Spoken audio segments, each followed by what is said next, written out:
আসসালামু আলাইকুম রহমতুল্লাহ বারাকাতুহু। কেমন আছেন সবাই?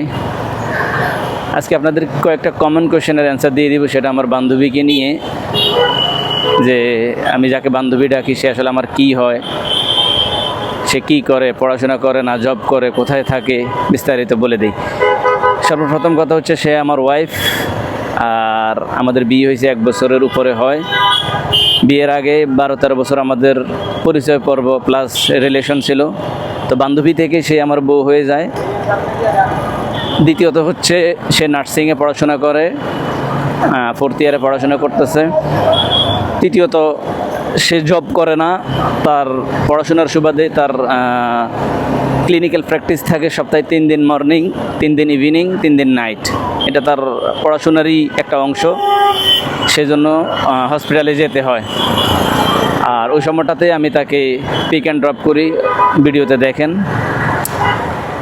সে আমার বাসায় থাকে, তাদের গ্রামের বাড়ি বরিশাল, আমার গ্রামের বাড়ি নোয়াখালী। আমাদের ফেসবুক থেকে পরিচয় হয়। তো সে গল্প অন্য একদিন শোনাবো ইনশাআল্লাহ। সবাইকে অনেক ধন্যবাদ।